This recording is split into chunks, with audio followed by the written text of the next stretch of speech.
Hello, world. Patricia, O'Connor, Frida, Reba, Dorsey here today on the Bonsai balcony. It is our midweek drop. And it is cool, airish, 50 degrees. The clouds are rolling in. They say it's not going to rain, but about every 7 or 8 hours, I'll look out there and see where the pavement's all wet for some reason.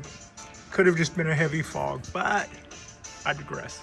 Today's show is going to be about where do bonsai come from? Where do we get bonsai?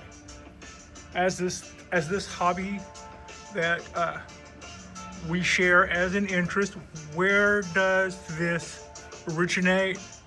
And that's what today's show is about. I'm Patricia O'Connor. My sidekick is Frida Reba Dorsey.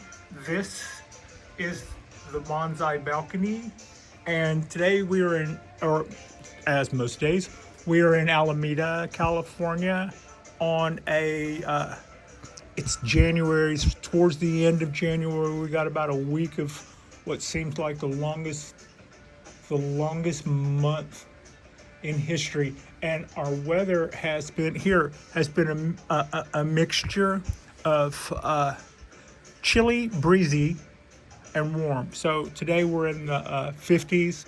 Yesterday we struggled to make the 50s. The day before that we were in the 60s. Last week, the week before that, we were like almost in the 70s. So with all of that ping pong and back and forth, it keeps swinging to a little warmer and then a little chilly, but not as cold as it had been, but then a little warmer. And I think, even though it's January, a lot of my stuff looks like it's getting ready to try to start budding out some of these guys. All right, that's just a little quick. That has nothing to do with the history of bonsai. 2,235 years ago, some Chinese monks. Now that sounds like a really specific number. Are you sure, Patricia? I mean, could it be 2,234.50 or no? We know that it was 210 BC. According to Siri, that's 2,235 years ago. Some Chinese monks decided that it would be a hoot to go up out of town, out of their comfort zone in the city, but to go out into the wild, up into the mountains, and collect trees and bring them back and discuss them. That was the way it was. That's the way it was translated. We're going to go up in the mountains and we're going to collect some trees and we're going to bring them back to our humble abode, and then we're going to discuss them. And that's kind of what we see today. If you go to a bonsai club, we will see lectures and we will see all kind of, we will get to rub shoulders with people of our mutual interest, and sometimes we get to listen to speakers, and sometimes it's just show and tell. Everybody brings a tree that they're proud of, and they go, yeah, I'm so-and-so, and I got this tree during the so-and-so, or I started this tree, and they tell us about that. They tell us about themselves and their tree. And that's kind of what that's always been. They didn't call it bonsai. At that time, if you were somebody who was allowed to participate in art or learn about art, or had the leisure time, and not leisure time necessarily, but you had time to invest in learning over, say, feeding yourself before you starve to death, then that was a privilege.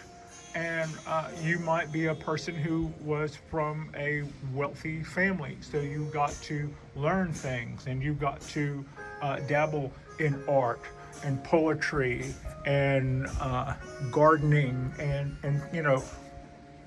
different painting, and the different art forms that were about then would be available to you. Whereas if you were at a time when there was no middle class, Everybody else was in the hustle and bustle of trying to stay alive, and that didn't allow for a lot of leisure. That didn't allow for that didn't allow for a lot of artistic time.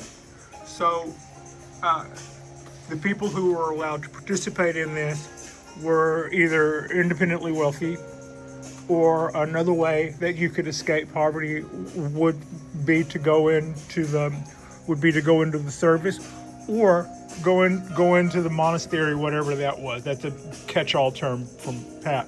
In this case, Buddhist monks.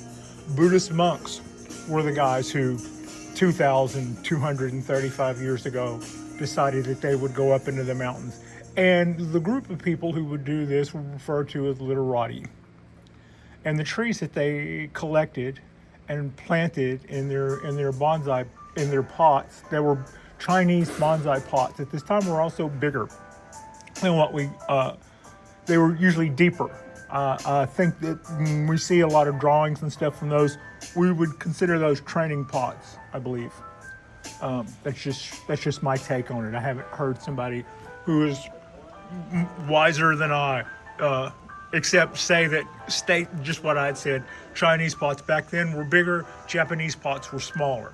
The Chinese felt that the Japanese were underpotting, and just the opposite. The Japanese thought that the Chinese were overpotting. So the other thing that came along is whenever China decided to open itself up to outside, it had been in isolationism for a very, very long period, and its art and all this stuff had refined within itself, and they had these little bonsai, as we know it, was literati to them. And that was their word for bonsai. It wasn't this. This is what literati means to us as this day and age. This is my representation of a literati. Some would argue good or bad, but that's what most people think of when they think of. In China at that time, that word just meant literati, the literati. It was a tree of a literati. It was a tree belonging to a learned person. If a learned person would have had this ponderosa, then this would have been a literati, even though this is, by our standards today, nowhere near that. Was just their word. Now, when the Japanese monks went to China and started seeing all of their art forms and their customs, and they exchanged ideas about art and politics and all this other stuff. And then they did what tourists tend to do. They brought back souvenirs, and among those souvenirs were the small trees that they saw the people in China growing in these containers. And it's thought that over the passage, that even though China, Japan, that wouldn't have been that long back then, that would have been quite of a long time for a small tree in a small container to be below decks on a ship. And so quite often what showed up from these newly acquired bonsai enthusiasts who didn't really have all the wherewithal yet was a lot of times would have been trees that had lost their lower branches because of the trip. And it's thought that perhaps literati as an art form, as a whimsical art form of a tree clinging to life, it's thought that probably stemmed from what they saw of these trees coming off of the ships being delivered by Japanese monks who were coming home from after their excursions in China. So that's just kind of a general rule of thumb. Their word for literati was bunjin. And that's why us Westerners, to my understanding, and this is why whenever we Google or look up things and use the word bunjin or literati, we see the other word associated with it. So that's when bonsai got started in China. And it wasn't called bonsai, and the pots were a little bigger. The Japanese took it, and it's thought that they refined it and got and got kind of moving on it, and species of tree became more knowledgeable about what the care of them, and then we started seeing a little hierarchy form between junipers and pines and cherry trees and maples, and some of the folklore and history talks that goes back. We can look at different periods of Japanese and Chinese history and see the stories that related to pots and trees in shallow containers, which is what they always say that bonsai means: tree and tray. Tray denoting a shallow container. And there are passages going back. They can look back at the 1600s, 1700s, 1400s, and all that, going way on back, and see the different periods. And a lot of that started, like in China, they were already interested in miniature landscapes. And they have miniature landscapes that they have examples of that would have depicted the local surroundings, where the mountains would have been carved from blocks of wood, and the trees would have been cast metal and painted and then put in place. And it's probably an offshoot of this that led to replacing the cast iron pieces or the cast metal piece trees, figurines that were trees, with the small trees. And they always talk about going up to the mountains and finding trees that had been naturally stunted. Okay, that's your Yamadori. And they were going up and getting probably a lot of junipers, and they were getting a lot of pines, white and red. And so those probably would have been some of our original materials that people started learning and writing about.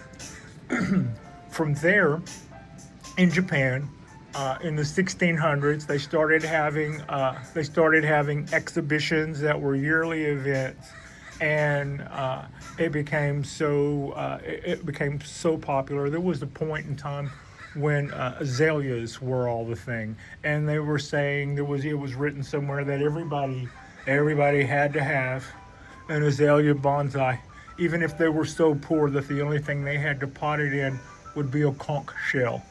So it was like it had become. And there was another time in history where it so represented learning and taste that if you were a diplomat, you had to have bonsai whether you wanted them or not.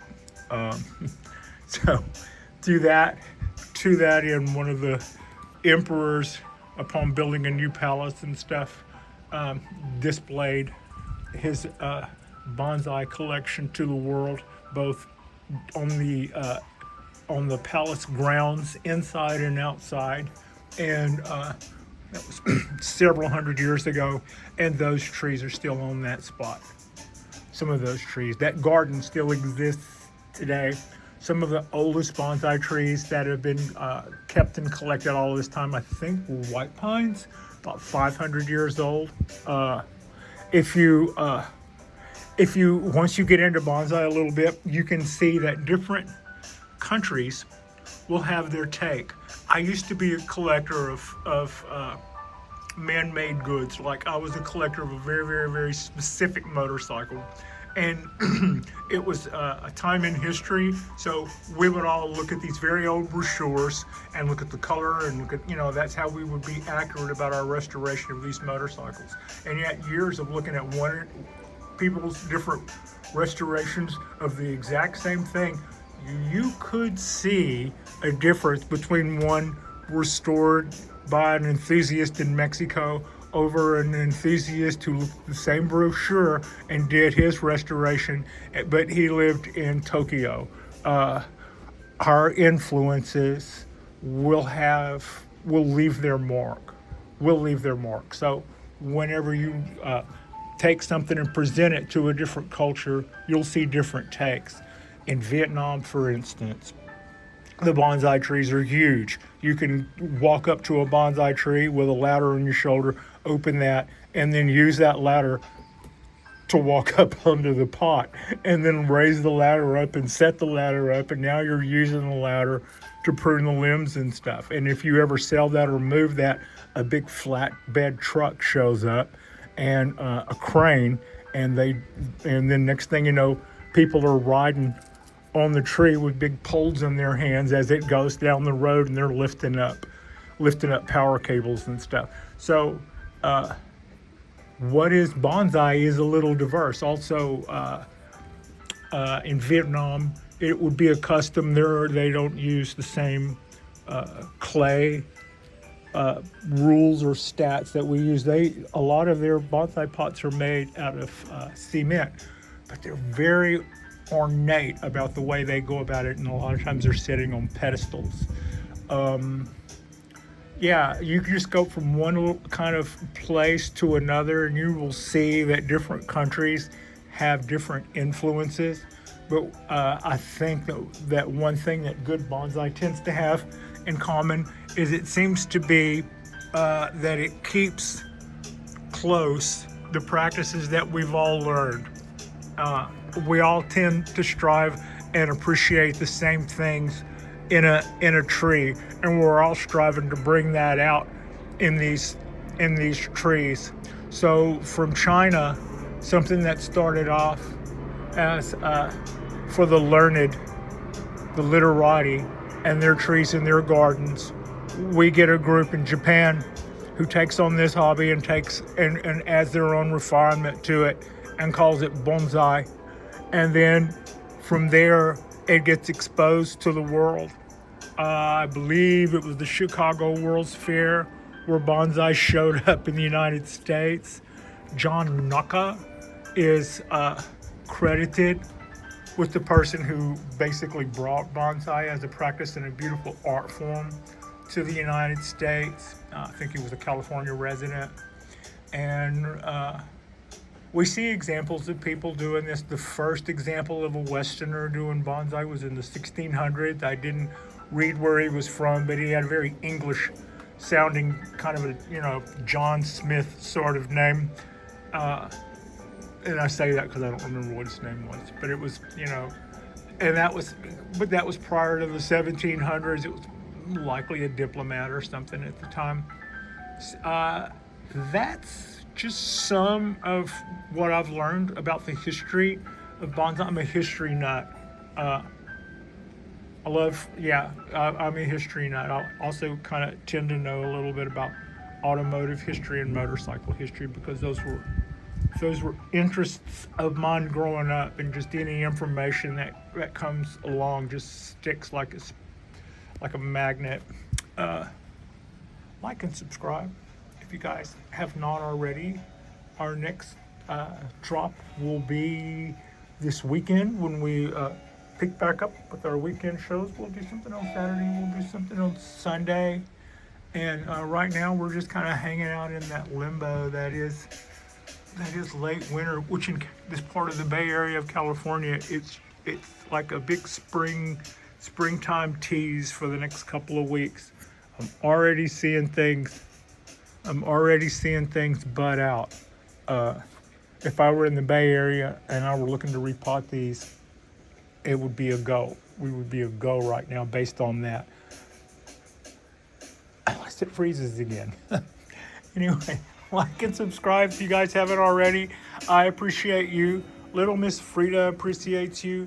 And thank you so much for watching.